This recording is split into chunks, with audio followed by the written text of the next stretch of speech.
Welcome to Soul Conversations with Z, Healing in the Raw, where we keep it raw, real, and unfiltered. I'm Zachyra Rodriguez, a trauma specialist and marriage psychotherapist, and this is a space where we dive deep into the messy, yet beautiful and often difficult parts of life.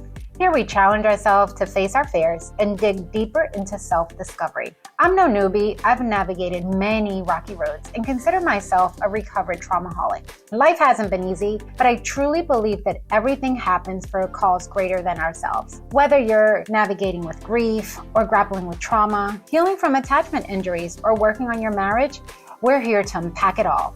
No sugarcoating, just honest conversations about the struggles we face and the growth that comes from them. You matter, you were loved, even before your existence, and you're created to do great things. So grab a seat, my friend, take a long, deep breath, and let's get real together. So let's begin. Well, welcome to Soul Conversations with Z, another episode, another great visitor on this podcast. You guys know her. You've seen her before. This is actually Dr. Rekishia McMillan, and she's with Integrative Medicine for Energy and Health. That's her podcast, and she has great information. I definitely encourage you guys to go on and visit the podcast. It has great information. So I'm Zachyra Rodriguez, and today we're going to be talking about our second portion of our first podcast that we did a few weeks ago. Yes. Yeah, we were talking about that it would be a great, episode, or it would be great for you to come back and for us to actually navigate about a specific topic that so many people, male or female, that people have an issue with. And that is emotional eating. Yes, indeed. Yes. Right. So the question and the topic for today is emotional eating. Are you really hungry or are you hurting? Yes. Because that's pretty much, when we talk about emotional eating, and I think that term came about, years ago when people would just go to the kitchen, eat, or find snacks and just, indulge in it. And it was like, you want a chocolate, you don't feel good, So today we're going to actually tackle that conversation. But Rekishia, tell me a little bit about, for those that maybe never heard, about you, just tell them a little bit about who you are.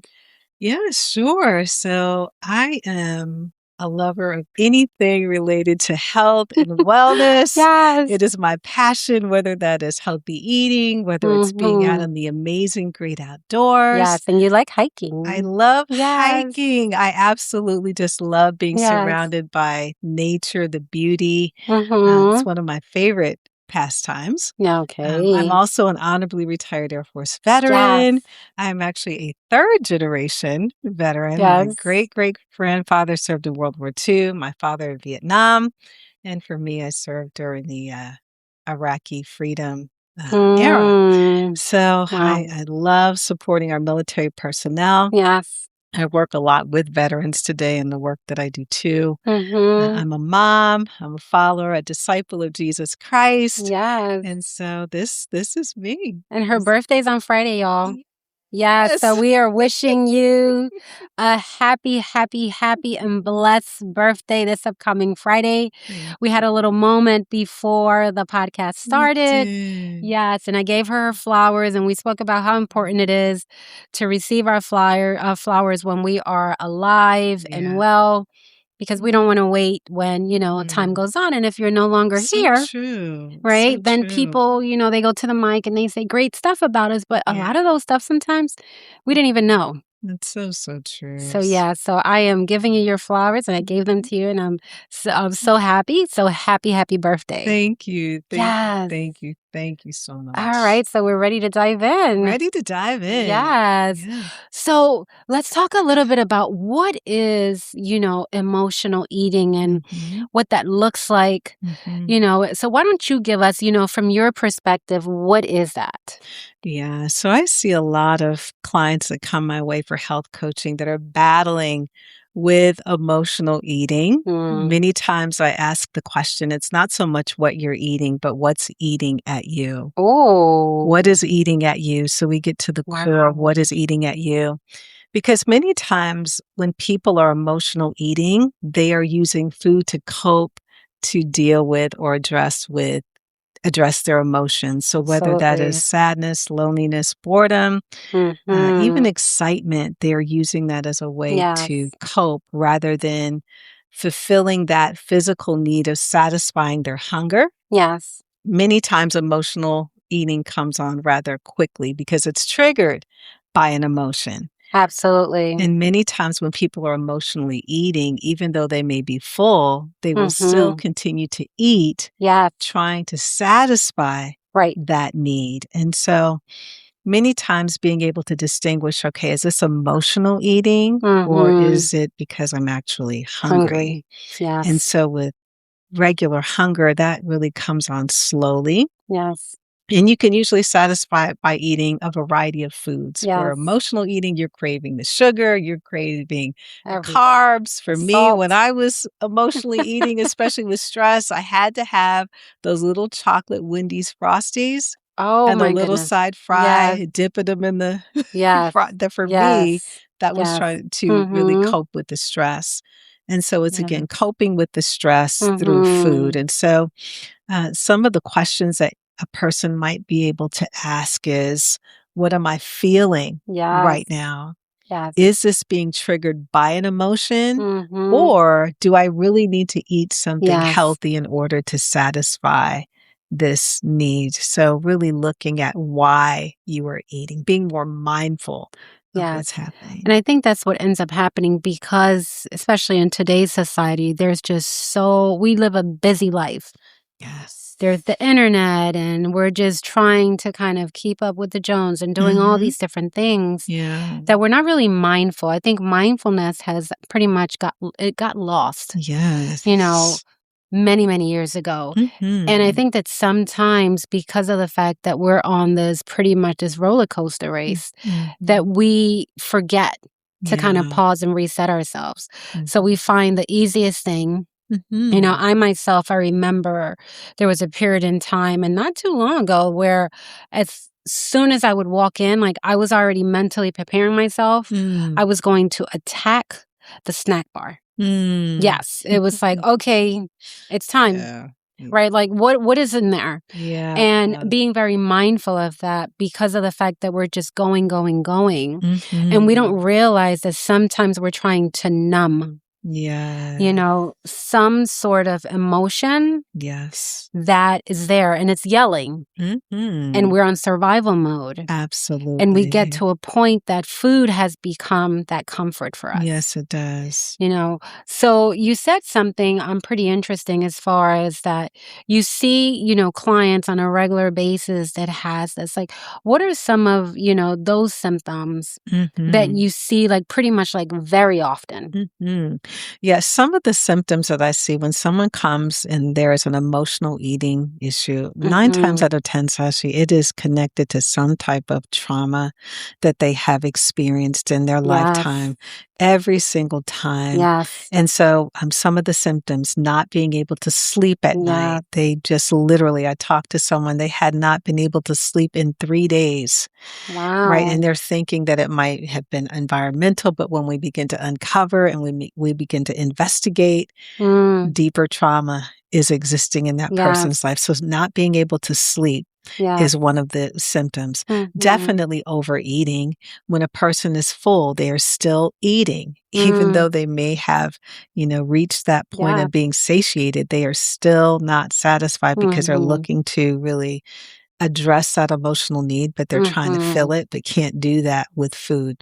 So those are the 2 top areas, not being able to sleep, overeating.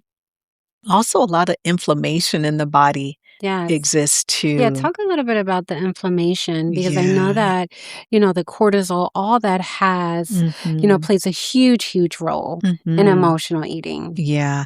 So inflammation is a major concern when it comes down to health and emotional eating. Many people don't even tie inflammation to emotional eating. Wow. And so if you are really filling your diet with a lot of processed food that lacks fiber, the body's going to recognize that because fiber is one of the main nutrients that helps to regulate your hormones. Wow. So if you don't have fiber, you're eating a lot of processed food that's causing hormonal imbalances within the body, hormonal dysregulations, which causes inflammation in the body. Also, the fiber is responsible for your gut health, right? That gut health. Yes, Talk about that, Rekishia. yes. And so with the gut health, many individuals don't realize that there is an actual microbiome environment within the gut. We call it the whole second environment. brain. Yes. The second brain. Yes. So if we are not feeding it, if we are not nourishing it, and we are filling the body with processed foods, not enough whole foods, that's going to cause inflammation in the gut. Yeah. When you have inflammation in the gut, it is going to trigger inflammation in other parts of your body. Wow. So the aches you may be feeling in your knees, the aches you may be feeling in your joints, even what's most coming to the forefront now is inflammation within the brain. Wow. Right? What we call that type 3 diabetes. Yes. But it all stems from inflammation throughout the body based on our diet as well as lifestyle practices. Wow. So what would we tell someone that, they're starting to feel a little bit off? Because you normally start to feel that something is off. I'm being reminded of a family member that she went through some trauma. Yeah. And I want to say that, she went away to college, and then afterwards she just started to get these cravings, and she was going through a traumatic event. Yeah. And afterwards she just started eating and eating, and it was like she was eating her feelings. It wasn't even that she was hungry anymore. Yeah. It was so comforting, to have like these milkshakes from McDonald's and all these various, elements that were pretty much damaging and hurting her, physically. Yes. So now we have the emotional component, but now also it's affecting her physical component, right? Yes. With the inflammation and everything else. And she ended up gaining so much pounds. Yeah. But and people would say, well, just stop eating. You can't just stop eating, it would be great. Right. But when there's that emotional component and people are going through a very serious traumatic event, it's hard. Oh, it is. It is because, it's very layered, Sashi. And so we have to pull back those layers. Yes. And we cannot heal what we conceal. Yes. Right. So we've got to begin to address the trauma because many times I have to work with clients through some of the harder things or either refer them to a therapist that can go into whether it's trauma-informed therapy so that they can work through some of those traumatic issues because we can't even really get to the food part of it until we address the trauma first. The root. Yes. So let's talk a little bit about that because that's great that you're touching on that. Because addressing pretty much the emotional eating, that's just pretty much like the symptom, right? The consequence of something that has happened. Yeah. The trauma itself is the root. Yes, it is. Right? And a lot of times we're telling people, just stop it. Just stop doing that behavior. Just stop it. It's easy. Yeah. But there's a core issue that's happening on the inside. It is. And if we don't address that, then the emotional eating is going to continue. Absolutely, because there's trauma that is held within the soul. Yes. So we've got to address the soul part of the person. We've got to get to the emotional root of what is it that's eating you. Yes. And that's why I shared that at the beginning. It's not so much what you're eating, it's what's eating at you. What happened in your past, whether you were 3 years old, 5 years old, 10, 12, 15, even in your adulthood. What was it that happened to you to create this need to emotionally eat, to try to soothe what happened to you? And it's kind of like when we hear about people that engage in these self-harming behaviors. Same thing. Yes, it is. Right? The comparison is exactly the same thing because, again, especially like when it's a kid and the parents are trying to figure out like what exactly is it, like just stop cutting. What are you doing? And they want the pain to stop, but there's an underlying issue. Oh, absolutely. There's something happening on the inside of you or that happened to them maybe in the past, like how you were just saying, or currently that's not being addressed. Yeah, because some of the things that I've seen that with that trauma, it's going to either drive a person into that flight, or freeze, right? And so it may not be so much about the food, but it's their nervous system response. And they are coping with the food. It is a coping mechanism for them to try to survive because they're trying to really bring the body back to a place of calm. Yes.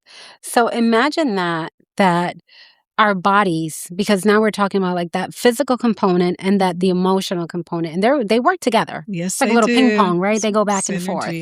Yes. And we're having people that are pretty much like demonstrating these behaviors. And especially now that people are overworked or they're busy, they don't have time to really eat, maybe healthy. And one of the things that I even discovered for my own self is that when you are busy and if you don't plan ahead, what ends up happening, you just target whatever comes your way. That's right. Right? And everything looks great and it doesn't matter if it's healthy. And when I started to engage as far as like eating those proteins and a little bit more fiber, it was like, oh, okay, I don't feel that hungry. That's right. Right. That's However, one of the things that I also learned eventually is that if you're not eating enough, right? Because for me, it's like, okay, I don't want to gain weight. So what am I doing? I'm not going to eat a lot. However, the body knows. The body does know. Yes. And then now it's really hunger. That's right. Right. But then I get very excited and I'm just eating whatever I feel like eating because I'm in control. Because emotional eating can also be a form of control. So what have you seen in your practice, that comes up with your patients?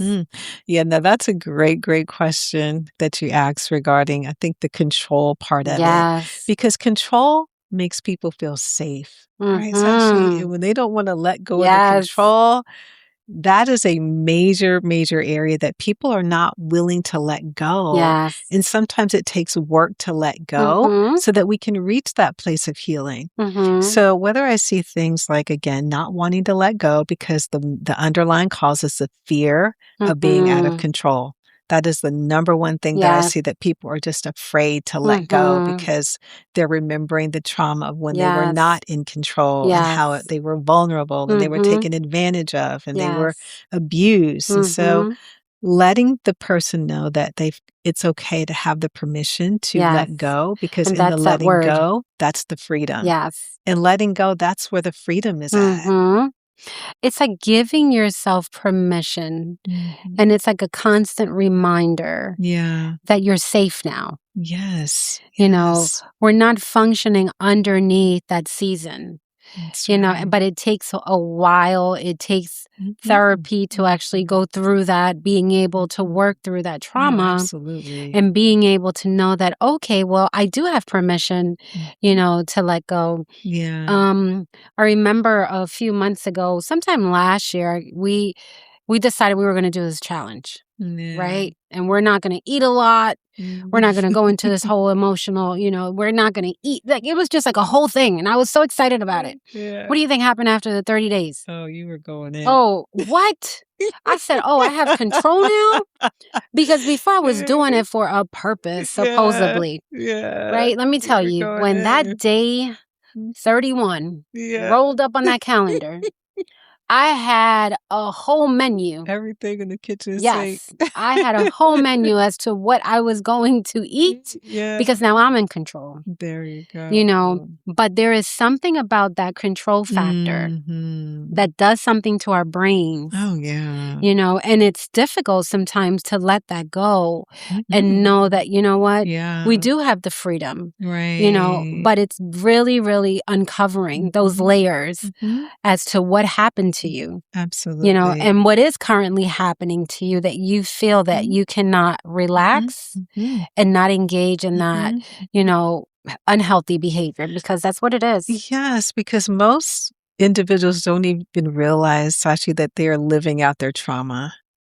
Like they're living out their trauma in the way that they are approaching food, Absolutely. using it as a coping tool. They are unaware. Mm-hmm. But when we are really getting in that environment and bringing that awareness Yes. to really begin to peel back those layers to say, Yes. okay, let's look at this. Mm-hmm. Have you considered this? And most times individuals have not considered it. They don't. They They don't just look feel at it. that they're just going into the kitchen and just eating Mhm. whatever. Right. Yeah. Right. Yeah. Do you find that it's hard for people to really understand and accept that this is really what's happening with them? Yes. And when that awareness hits, it is very hard to process because individuals may even, I've heard a client recently say, I didn't even know that this was a Wow. problem or an issue that I had. And so really Wow. trying to process that as a Mm-hmm. reality of this is what's happening, it takes a moment to really come Yes. to terms with, okay, there's a major challenge that I'm facing with Right. food, my The relationship with acceptance too. food. Yes. Yes. And so really moving into that accepting space Yes. is really Mhm. the first phase of moving forward to wholeness and healing. Yes, absolutely. And I think what ends up happening too is that there's this component of shame that comes with Mhm. it, Oh, yeah. right? Mhm. Because if I am pretty much accepting Mhm. and gaining that awareness that I have an issue, Yeah. what does that say about me, Mhm. Yeah, for sure. right? Because now there's shame attached to that Mhm. Yeah. with my identity. This Mhm. goes further than Yes, it does. stuffing some things in your mouth that taste Yes, it really does. good. There you go. Yes, So that true. shame. It's like I need to accept Mhm. that there's an issue, Absolutely. as far as that I am hurting Mhm. and there was something that happened. And like you said something powerful that sometimes they don't know. Absolutely. But when we do know and we do gain that awareness, then what do we do with it? Mhm. And that shame component, oh my goodness, can play a huge Mhm. deal in females especially. Yeah, and that's a big area for women today because women, whether we are thinking about our society, it's a diet culture. Women have Oh to my fit goodness. into a certain Mm-hmm. uh, picture of what Number it and means yes, to be a woman, a certain size, certain shape, yes, what you're eating. And we see this everywhere, whether it's in magazines, whether it's online, whether it's on TV. yes, And these are the norms that many women are presented and thinking yeah. that that's normal or It's like healthy. this is pretty Oh, much yeah. the mold. Absolutely. Yes. And you have to fit into this mold. And if you don't fit into this mold, then something's wrong with you. Mm-hmm. So there are many women who are suffering in silence. They are suffering in the shame. They're suffering with the secrecy that they even have something going on with their eating emotionally. And that's the thing. It's like a secret Mm-hmm. little habit. Mm-hmm. And we start little by little, Yeah. and then all of a sudden it's taking control over us. Absolutely. And then we do start to see even people with other emotional, eating disorders that Mm-hmm. occur as a result. But Yeah. everything boils down to that mental health component, Yes, it does. which then affects all these hormones and everything else. Mm-hmm. And the layer of shame, like as I said, that comes with it, Mm-hmm. it's just, I think about like the perfectionism. Yeah. We need to be a certain way or it needs to look a certain way or I should be able, I'm entitled Yes. to being able to do this and I'm entitled to being able to eat this. Yeah. Like who are you to tell me what to eat? So I'll Right. share a little story with you because I love stories, right? Because that's what this podcast is about. Yeah. So growing up, living in Philly, I was 5 years old Mm. and I had such an unhealthy relationship with food. Mm. I hated food. I really did. So for me, the component was I don't want to eat. Yeah. I was like this little puny little girl And I remember I would literally get hit because of the fact that I didn't want to eat my food. And my grandmother would sit me down on the table and it's like, you need to eat every single thing. And I could not stand having food. So till this day, when I see that people are like overindulging and with so much food, for me, that creates like, it's like a trigger. Right. But it's something that happened at an early age because we create these unhealthy habits. Oh, yeah. And I remember I used to do, and I don't know if you remember, but like the Jetsons and oh yeah, yes, of course. yes, and they would pop this little pill into the microwave, right? Before microwaves even existed. And then they would get like this meal and I would be like, oh my gosh, if I could just like take that pill and not have to eat, that would be like great. Imagine to the extent. So there's something that happens in our brains that we start to actually now create these stories, which we start to believe, and then we act on them, you know? And for me, that's pretty much, that was my relationship with food. Yes. Did you ever have like what was your relationship with food growing up? Yeah, my relationship with food was, I was always a big eater. Like as a kid, I was tiny, but a big eater. Yes. And I think because my parents always pushed, you have to eat everything on your plate. Yes. Right. So for me, that was the environment that I grew up in. You've got to eat everything on your plate. And not realizing that that could also be unhealthy too. Because if you are full and you're still eating, that could be the start of emotional eating because I noticed those patterns like in my 30s and 40s that I was eating and I really didn't realize it, but at the time my pastor's wife brought it to my attention. But you're just eating just that to I eat. was just eating to be eating. And she said, "Are you sure you're not emotionally eating?" And I'm like, "No." I immediately said no. But the more that I thought about it as time went on, I looked at where that behavior come from, how I picked up that habit. And so I had to begin to rethink my relationship with food and to begin asking those questions like, why am I eating? But isn't that interesting what you just said, Rekishia, right? Because our first instinct is to say no. Yeah. What do you mean I'm emotionally eating? Okay, now we're going into, again, the shame. Yes. Right away, it's like, me emotionally eating? Why would I be I don't have a problem. Yeah, exactly. So she brought it to my attention and I immediately got defensive. Yes. Then we feel insulted. We are getting insulted over us eating emotionally. So my plate is like packed to the max. Oh, when she's looking at you and you're tiny. Yeah, so she must have been like, Rekishia, we have to have a conversation. The whole plate. Would you eat the whole thing? I would eat the whole thing and then I'd go back for another plate. Really? Yeah. And that's so interesting, especially in culture. Yeah. Because I don't know in your culture, but they would tell you like, you know how many starving little kids are out there and you're throwing away the food? How dare you need to eat that? Yeah. Right? I know that was drilled into me. Absolutely. Same here. So you have to eat everything. Yeah. You're really shamed into eating because you're thinking about these little starving children, which and they tell you about it. And they'll bring you to the TV and show it to you.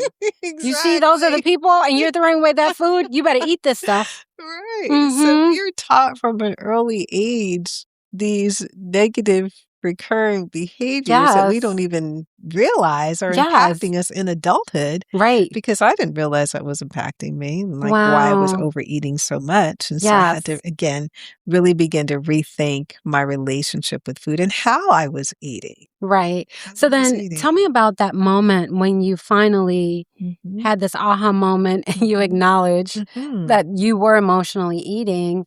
You know, what shifted for you? It really brought an awareness to me to really think about why am I overeating like this? Like, what is it that's causing me to emotionally eat? So I was thinking about the high levels of stress that I was under at the time. Going through a divorce at the time. Okay. Involved with so many different community things. And so it was just a lot of stress and the pressure that was leading me to eat versus let me take a look at how I'm managing stress, which I never looked at managing stress in the way that I began to look at it at that moment. So for me, it was beginning to look at, okay, how am I addressing and managing stress in my life right now? Yeah. And it was linked then to now your physical, because now it's impacting you and impacting all your hormones and everything else. Oh, absolutely. Yes. Absolutely. Everything is interconnected. What affects the body affects us mentally. It affects us emotionally. And so again, I had to really do some deep soul searching. And even as you mentioned that, Sashi, like at the time, I didn't know that I was going through perimenopause. Okay. So that's another thing that was included in that was causing me to really stress eat, emotionally eat. Because hormones are now changing. Oh, yes. Yes. So now you're faced with the busyness of life, all these stress components, everything that you were mentioning before, these life stressors, and then also your body is also going through a whole shift. Oh my goodness. Major changes. And, shortly after that, I wanted to know how to really better manage my health. And that's when I went to health coaching school. And I was just going just for the betterment of my health. That's the main reason why I went, because I wanted to know how to improve my health, but not really knowing that I would become like a health coach, because that was not my primary goal of wanting to go, but it was just really to improve my health. Right. It started out personally for you. Correct. Yeah, and in our previous podcast, you did share a little bit, about that, about your own journey, as far as like being able to go into this specialization, becoming a health coach. Yeah. And I was just thinking also about that emotional eating scarcity. I want to pause. I want us to pause here for a second. Yeah. Because that eating scarcity that we have, that mentality, especially like when you're growing up and you realize that, maybe there was some type of financial, let's just say there was a lack. And then when you do see food, again, the control. And especially when people are giving away some free food, oh my goodness. Everybody's in. But it's also connected to scarcity. Yeah, and you mentioned that because it makes me think about my parents. Because my father grew up like in a very impoverished community neighborhood, and that's one of the reasons why he joined the military, to get out, right? Because there was that lack. There was never enough, like in the home environment, and there was 7 of them. He was the oldest of 7 children. Wow. So there was always lack. There was also, always the scarcity there of not having enough food. And so bringing that into our home, like you got to eat everything on your plate. That's a cycle that's coming into the home. Yes. You got to eat everything on your plate based on his upbringing, his background, that impacting me and how I looked at food. That relationship with food in adulthood. It's all connected. It is all interconnected. Yes. Oh my goodness. So what do we tell these wonderful, listeners that are out there that are saying, oh my goodness, I may have some, food scarcity, components that I need to address. I do have stress. I am noticing that maybe I am going through this perimenopause, or maybe I already went through menopause, or I just had a baby and, I'm going through, having all these different issues. Like, what do we tell them? Yeah. So I would say something that I like to do with some of the individuals that I work with, a good place to start is writing a letter about your relationship with food. Oh, yes. And how you see food and the purpose of food in your life is always a good place to start, because I love that. Looking at how you really, again, address food in your life. Do you look at it as something that brings you nourishment, vitality, or do you just use food when you're stressed out? Coping mechanism. Is it a coping mechanism for you? What is the purpose of food in your life? So writing a letter between you and food about your relationship. Yes, I love that. After you write that letter, take a look at some of the supports that you have around you. And if you don't have supports, then We reach need to out and seek. get the support that you need to help you work through, especially if it is trauma. Yes. Reaching out to a therapist, connecting so that you can work through the trauma. Because again, as I shared, you cannot heal what you conceal. Yeah. Because if you want to really overcome the emotional eating, we have got to address the root cause of what is leading you to emotionally eat. Wow. Getting the support, getting the help is necessary. Yes. I definitely appreciate you sharing that tool because I think it's a great start, for the listeners that are out there that are maybe struggling with this as far as like, what is that relationship and being able to confront it Yeah. because that's the first step of awareness because we Yes. cannot pretty much heal anything if we really do not know. So we want to be very mindful that going forward, really analyzing and checking in on ourselves as far as like, am I really hungry Yes. or am I hurting? There you go. So I definitely appreciate this conversation with you, Rekishia. It's always great, It is. to bring you on and even when we meet offline and Yeah. just being able, we always have like these great conversations. Yeah. So I'm definitely so, thankful that you were able to come back because I know you're a busy lady. Yes, as are you. Yes. I know this one worked out pretty well, so I'm just so thankful for that. It did. Yes, but thank you so much for coming, back and just joining us and being part of this space, healing space where we get to actually address different issues. So, to our listeners out there, we hope that this was actually something that blessed you. I know there's so many people struggling with emotional eating. This is Zachyra Rodriguez with Soul Conversations with Z, Healing in the Raw. Hasta la próxima. Sal y vale.